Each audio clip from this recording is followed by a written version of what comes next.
Before I became a Christian, I was a really bad person.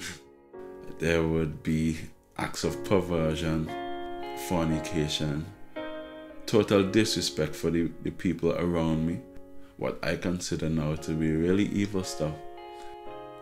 And then later on, I dropped out of school and I went into the mountains and I started planting marijuana.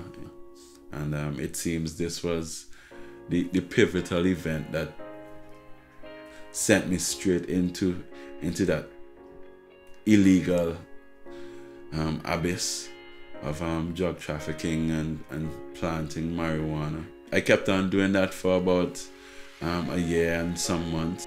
My friend, who had previous connections with neighboring islands, we went and we started trafficking marijuana. I felt good. I felt like this was the life. I was a man. I was making money. I had marijuana. I had girls. Yeah, kudos to you, Junior. But in the night, before I go to bed, there will always be this void, this sense of emptiness.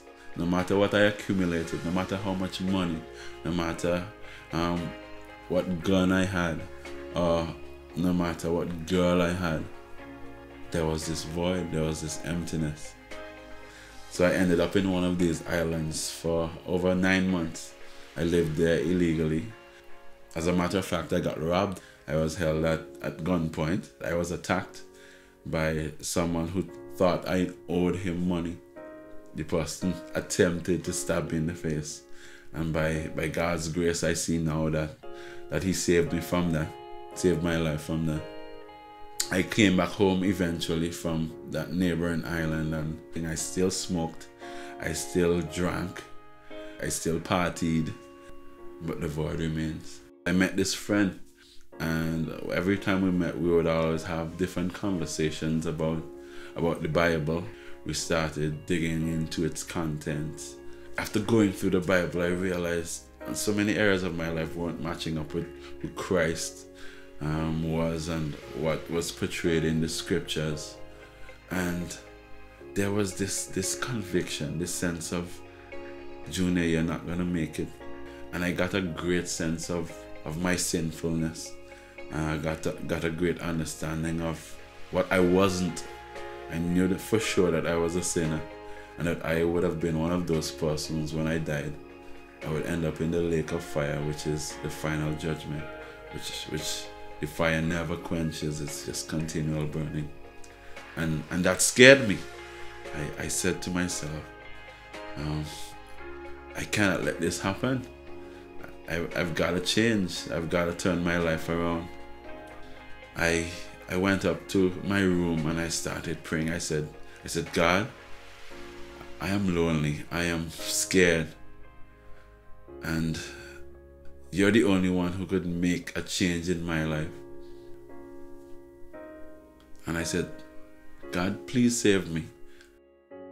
After I finished praying, there was a weight that lifted.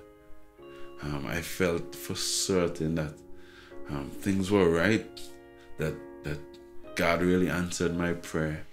I really feel a deep sense of a fulfillment. God really fulfilled that void within my life and really caused me to see my own sinfulness. I still felt the urge to smoke. I still felt the urge to do the things that weren't right, and I would question myself. I came home one night and I threw the marijuana in the toilet and I flushed it, and I didn't feel the urge for it anymore. I felt great. I felt free. I felt delivered. I felt like God's presence is right there with me. Yeah, that was how I knew for certain that God had really transformed my life, that he'd broken the chains of addiction, that he'd broken the chains of sinfulness in my life.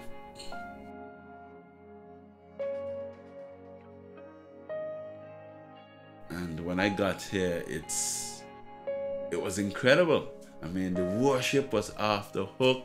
The preaching was really great. The first time I've ever heard local expository preaching. And I'm looking forward to God doing great things through me here at Harvest, and really investing my time in God's kingdom and seeing God's name being famous in our island through the ministry of Harvest Bible Chapel.